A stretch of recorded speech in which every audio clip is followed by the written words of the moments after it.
Thanks everyone for coming out. I've enjoyed the day spent with the fellows to the degree that I could pay close attention to what was going on, given that I had to file three separate stories uh, on like what is the biggest climate policy news day maybe ever.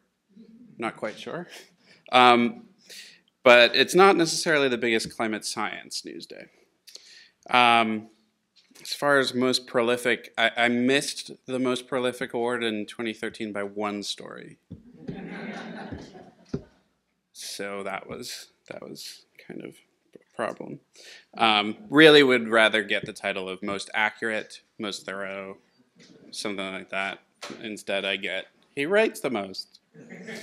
Um, so I'm relatively new to Mashable, but to just give you a brief rundown of what Mashable is, we were actually started back in the mid 2000s by Pete Cashmore in his house in Scotland, who started started to create this online community about how technology was changing the way we live our lives, especially socially. And it's grown into an online leading source of news and commentary.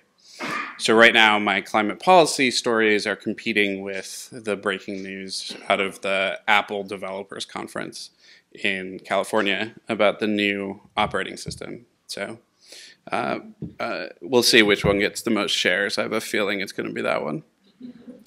But those are our statistics at the moment. We're known for technology focus, and in a recent editorial expansion, we moved into climate and extreme weather reporting, partly, I think, in response to the discussion around the polar vortex.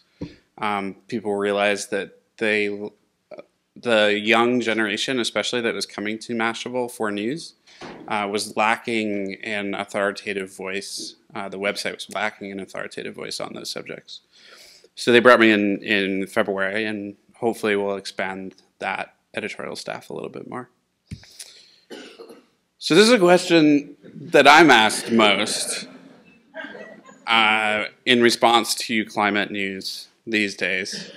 And I'll discuss why and what my answer is, which is a variation on yes and no. Covering extreme events used to be a game of trying to discuss an extreme event in a climate change context without directly linking anything and making 3 paragraphs of why what you just said isn't sort of true, maybe. I don't know. And that's what really we had to work with as journalists back in like 2009, 2010, 2011 to some extent. But there have been a lot of advances in the scientific community in attribution research, which is kind of an offshoot of climate science. It's very mainstream. It's just, you can view it as sort of a branch, where these scientists are in more closer and closer to real time, are studying how greenhouse gases are affecting the odds and severity of an extreme event.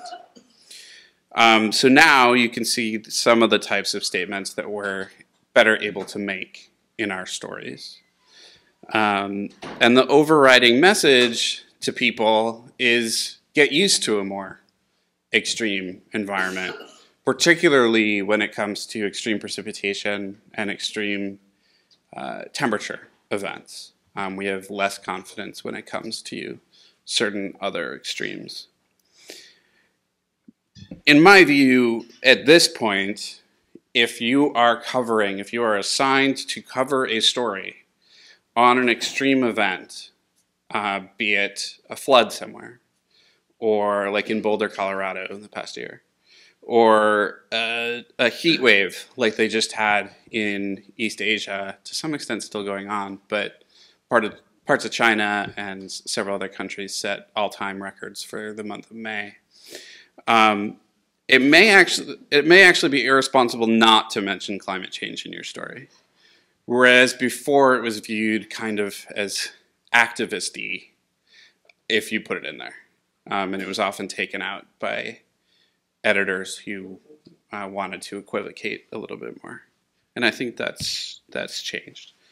That is Weather Geek's typical favorite satellite view of Hurricane Sandy.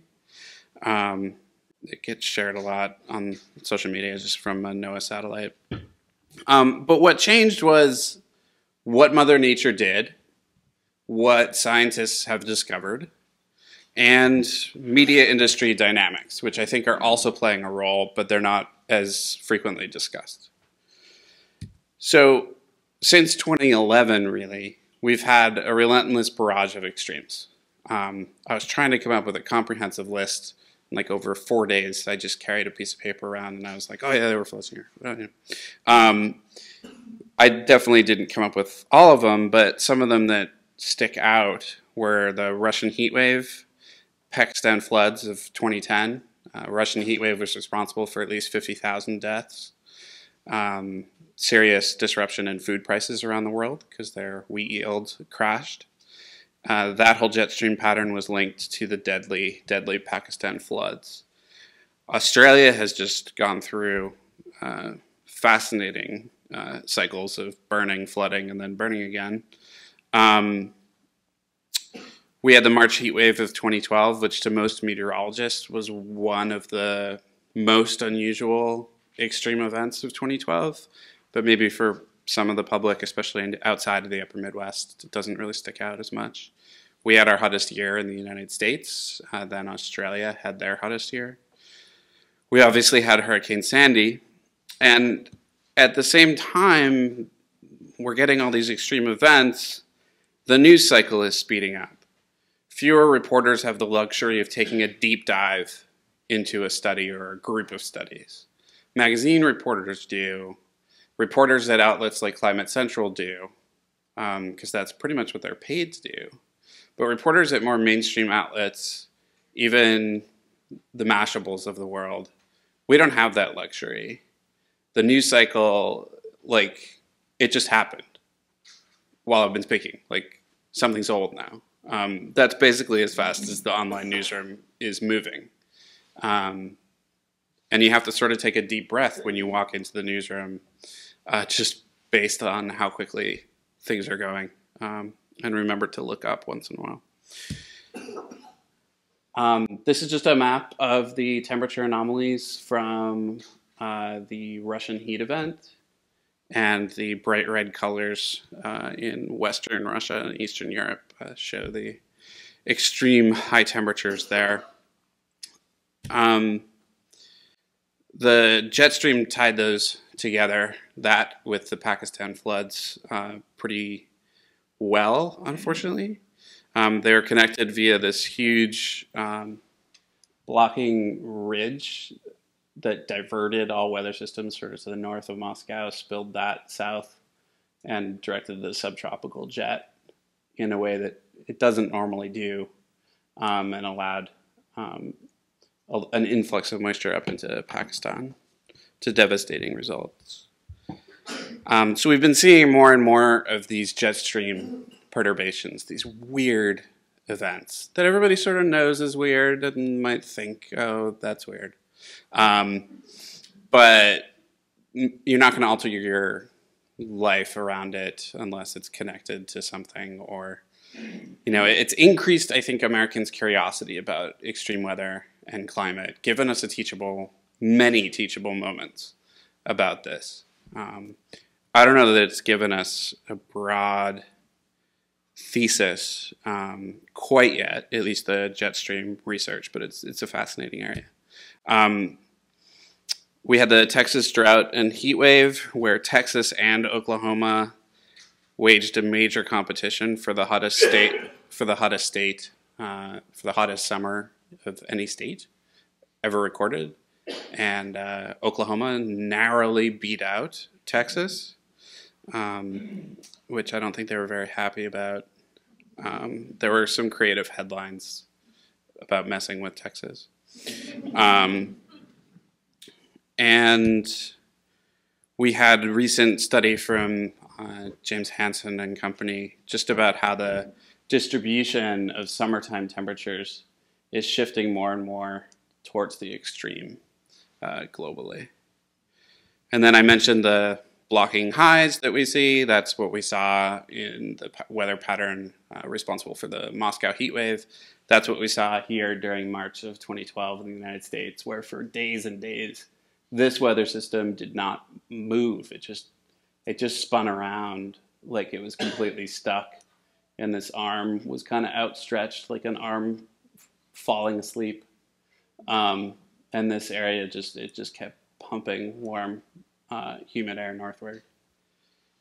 It was in the 90s in New York City in March.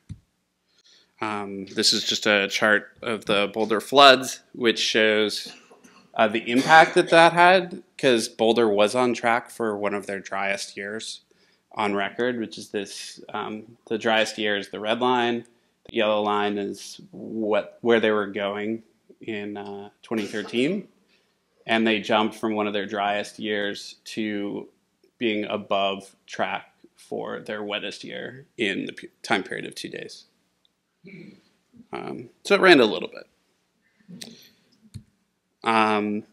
This year, we've had a steady drumbeat of terrible news. We've had a steady drumbeat of very consistent warnings from the scientific community in language that that's more and more confident with each passing report. That's made it more and more difficult for politicians to avoid, or at least come up with new excuses to express their avoidance, like, I don't have the expertise to answer that question, therefore I'm not going to. But we've had the IPCC report. We've had the National Climate Assessment Report, which really drove this home in the United States. And we had the news about Antarctica a couple weeks ago, as well as the fact that we crossed a symbolic threshold of carbon dioxide amounts in the atmosphere, because we now, every monitoring station in the world had an entire month above 400 parts per million. And this just shows you where we are in the larger scheme of time. This is 800,000 years ago. So we're in a bit of uncharted territory for people, for us. Our Mashable headline from that, oh great, I'm not being creative, was carbon dioxide levels climb into uncharted territory for humans. All right, clearly I came up with that one. Then we had Antarctica's, the news that part of the West Antarctic ice sheet has gone into an irreversible or unstoppable melt over a long period of time, but one that dominated, I think it led at least one nightly newscast on the big national networks. I don't think it made it on CNN. I don't think it made it on Fox on the first day. It was all over MSNBC. But this was very significant news. It actually led, I think, some readers emailed me saying that they felt like that left them hopeless. Like, oh, well, if it's irreversible, okay, there's nothing I can do about it now. We're totally screwed. But I think that was kind of because a lot of the stories about it, and this is including myself in that camp, we didn't really give much of an emphasis on the fact that we have choices here, and we have choices about what other parts of Antarctica we would like to destabilize on an irreversible basis. And once you talked to researchers and asked them that question, that helped you get that into the story. So one of our roles here is to take a step back on occasion. You know, you might have that day one story of Antarctica in irreversible melt. We are all going to die. Here's what it means for sea levels. You know, you grab attention through something that's relatively sensationalistic. Not that that ever happens on the internet. But, I mean, here's our choice, really, between, this is from the National Climate Assessment, between a low emission scenario for the rest of the century or a high one in terms of the average temperature change in degrees Fahrenheit. Those are very, very different worlds with very different sea levels, with very different ice melt, very different agricultural productivity. Those are serious choices. And after talking with my editor, we ended up publishing this piece, which tried to answer that question that readers are asking more and more after so much significant news. And I think that in part, one of the trends in journalism now, that there are so many media outlets, especially online, is you're trying to distinguish yourself as providing a service for readers. You know, when that internet security flaw that you may have heard about came out recently, a couple months ago, the Heartbleed issue, our managing editor, who at that point had been at Mashable a week and had been a senior person at the New York Times before that, just said, hey guys, has anybody put together a list of websites that may be compromised by this and what their responses are and where you can go for help? He's like, maybe if not, we could do that. You know, that's not exactly a story. Our Heartbleed chart is the most popular content item ever produced at Mashable. It's still, on certain days, is the #1 item on our website. And we're continuing to update it and add to it and point out when companies said that they fixed it, but they actually didn't. So things like that about providing a service. And I think in climate journalism, some of that you're seeing outlets like Vox do a little bit more. And that puts pressure on outlets like Mashable and others to come up with stories that really try to answer this question that people may be asking, and do it in new types of formats, because there's so many different storytelling formats available to us now. And it's so great that my job to be able to say to some 24-year-old genius, I need animation on this subject in like 3 hours, and you can put it up on Vine, Instagram, and whatever social feeds you want, and get that done. And then see the increased engagement with that story follow along. So I just want to talk for a few minutes about the media trends that are paralleling, that are taking place at the same time that we're seeing increased extremes and increased scientific confidence in how those extremes may relate to long-term global climate change. And there are, for the events that I mentioned, there have been attribution studies published for almost all of them. And I believe for almost every one of them, except for the Thailand floods of 2011, which disrupted computer chip manufacturing. You couldn't get an HP laptop for like 2 months because their factory flooded. Except for that event, there was a climate tie, a plausible climate change tie-in found with every single one of them. I'd have to go back over my list and confirm that, but I'm pretty sure. So, media trends. Obviously, you've probably all heard of social media, even if you don't know exactly what that means. But we've had this shift in how people are consuming news and finding out about it. And the changes at which the extreme event connections are being made is happening at the same time that the news cycle is speeding up and changing.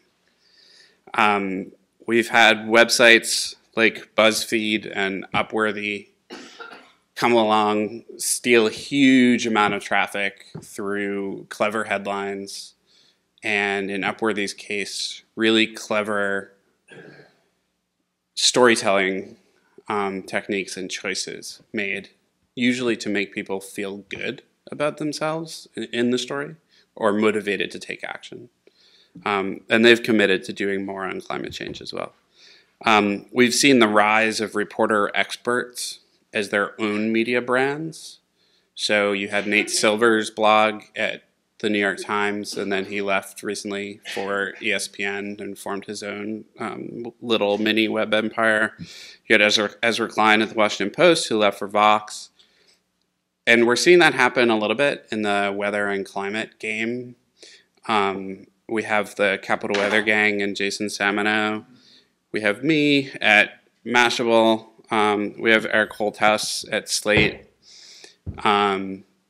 BuzzFeed responded to this rash of hiring by establishing a weather Twitter account, which at first was sort of laughable. Like, really, you're not going to hire someone to cover this? You're just going to establish a Twitter account? But it's actually been an interesting move because they are starting to lead some of the severe weather coverage conversation and kind of go head-to-head on Twitter with the Weather Channel, which is convenient for me because I'd rather not do that because they're too big. So I say this to some of the fellows. I'm not here to the death of print. I don't think there is a near-term death of print.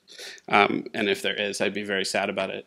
But there's a change in how people are consuming news and getting to a newspaper's website or a website like Mashable or CNN.com. And most of that for young people, and it's scary that I don't even fall into the 18 to 29 group anymore. Yeah, so the vast majority of their news consumption happens online, and the vast majority for everybody under the age of 50 is now, turning to the internet as your main source of news. And that's important on a climate reporting side because online offers so many more storytelling opportunities and opportunities to cover ongoing extreme events using social media, using reports on the ground, using live blogging tools, doing these deep dives that an editor in a print paper would not say yes to you, perhaps, unless you had like some conflict between two big researchers or a personality-driven story. I don't know, something. We have editors in the audience, and they would know better than me. But the rise of social media, this is just from the New York Times Innovation Report that I don't know if they wanted that to get out, but it got out. That talked about the New York Times' challenges online. And it just shows a decline in traffic directly to their homepage, while a rise in referrals via social media, which means just clicking on a link on Twitter or on Facebook. That's a bigger source of traffic, bigger and bigger, and constitutes the majority of traffic referrals to many different sites. There's a lot of renewed investment in content right now.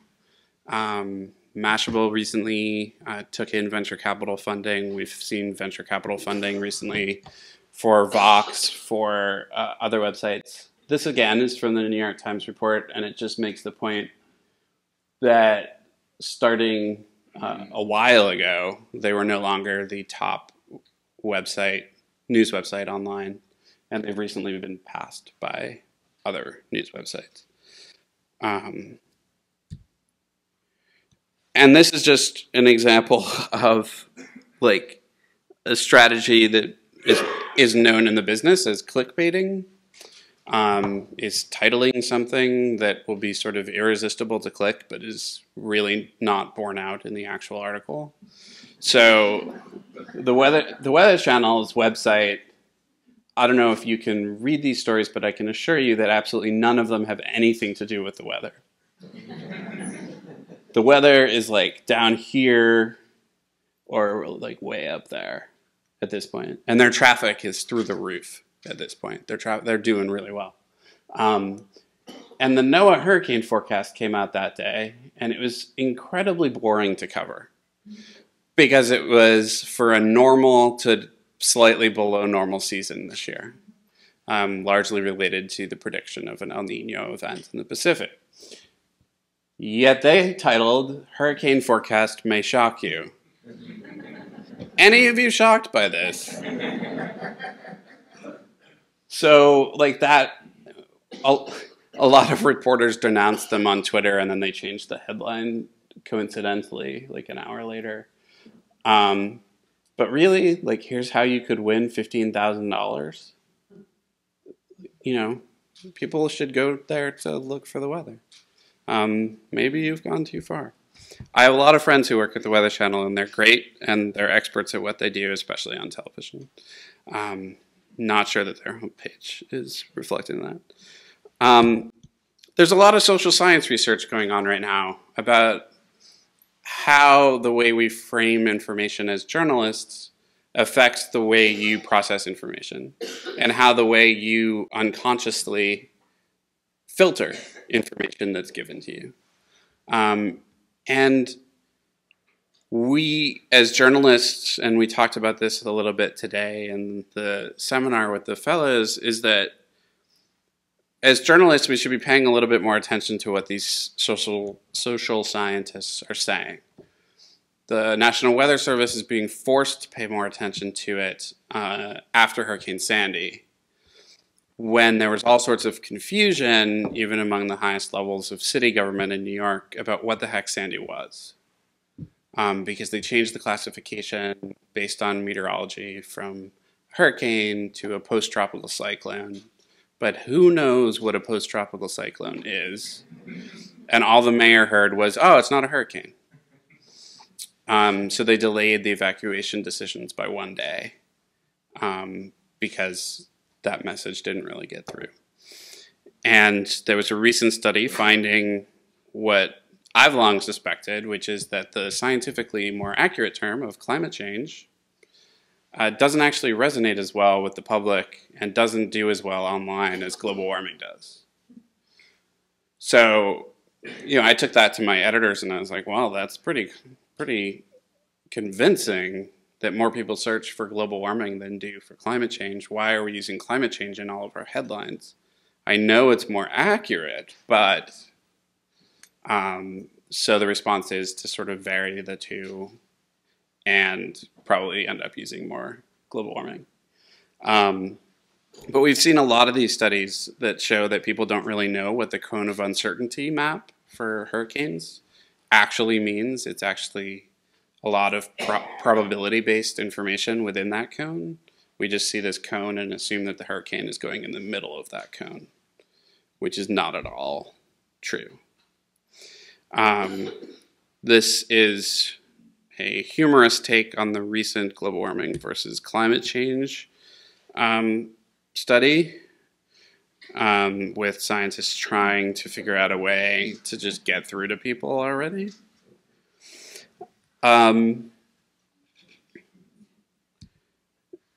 I decided, you know, to direct much of this talk in part at the journalists who are here and give you all a glimpse into how we live our lives covering this topic. Because as you might have guessed, covering climate change or global warming or climate disruption or global weirding or whatever you want to call it is both complicated and politically charged and not fun a lot of the time. You have a sense that you're covering something important, covering something that if you stopped doing it, There wouldn't be somebody there immediately to replace you necessarily. It's not like you're a sports reporter. And you write a story that you think is brilliant, and then you read the comment section and want to kill yourself. So one of my main pieces of advice is don't read the comment section. But another piece of advice is always read the comment section. Because strangely enough, some of the best sources, and this is on the next slide, some of the best sources I found in the comment section and in initially antagonistic conversations on Twitter and Facebook and other social media with researchers, with forecasters, with people who know more than I do, and who may have a political viewpoint but still have a point. And you need to stay open to that. Difference in political opinion, because that's your audience, and to different scientific views.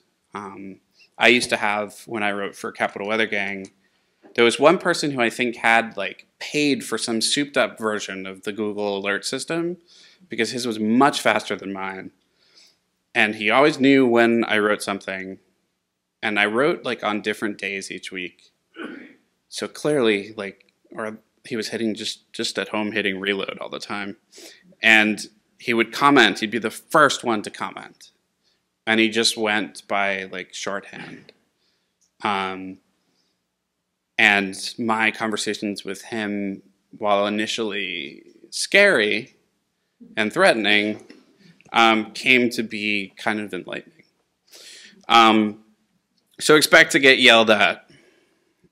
But if you stick to the science and explore cutting-edge findings from Jennifer Francis's research on the jet stream interactions with Arctic climate change, to how drone systems are going to revolutionize weather observing and possibly replace human hurricane hunters in the foreseeable future, you'll be okay.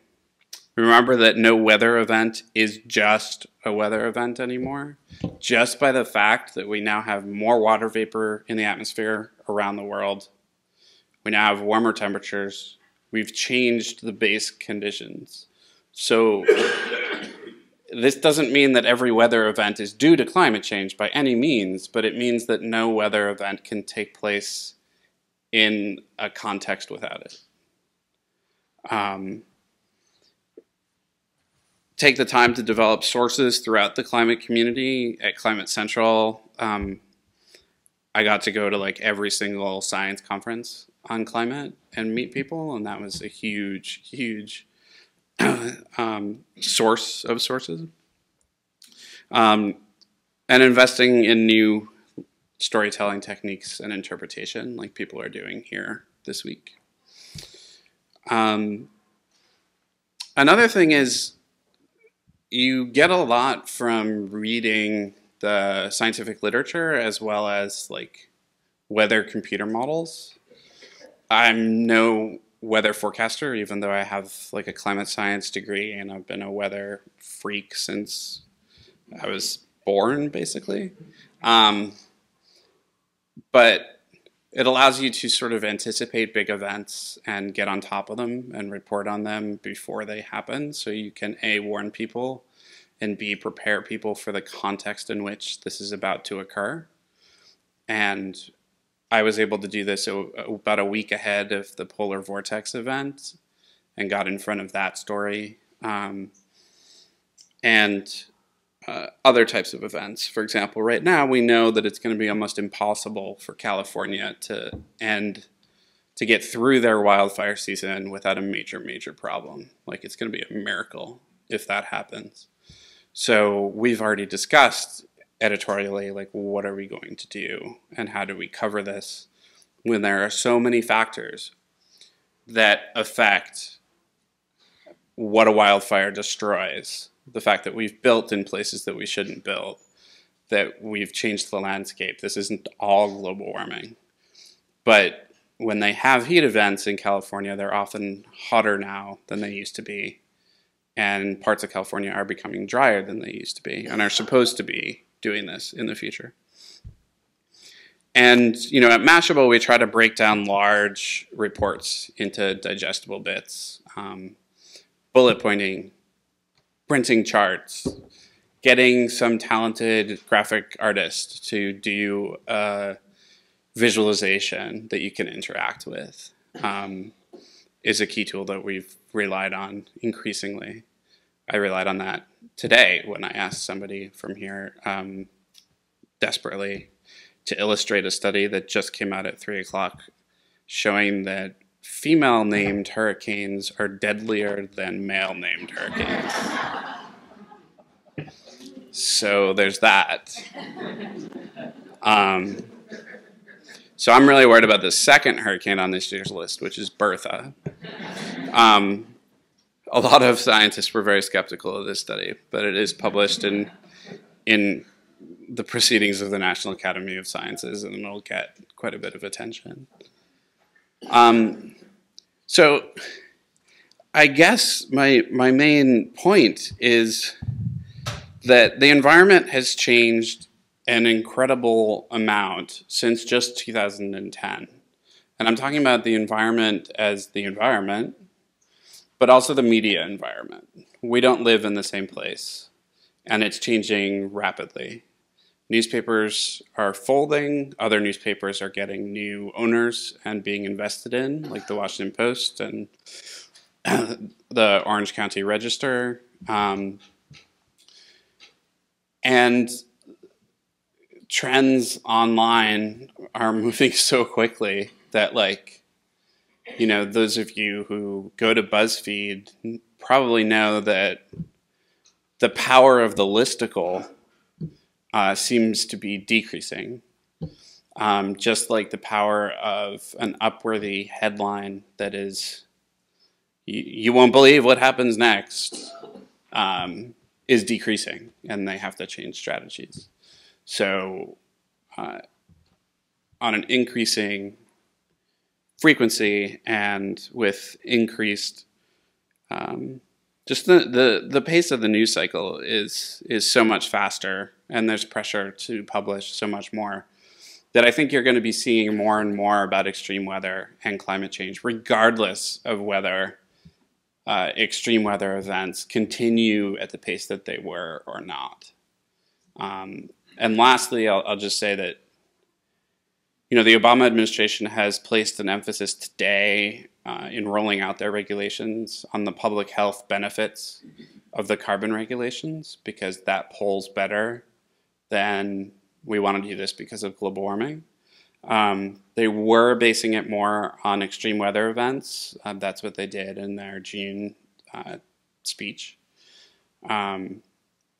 But I warned at the time, and still, that basing any policy strategy or activist campaign on extreme weather events alone is interesting, but ultimately probably doomed to fail, because you'd need to first sign an agreement with the atmosphere to keep up what it's been doing.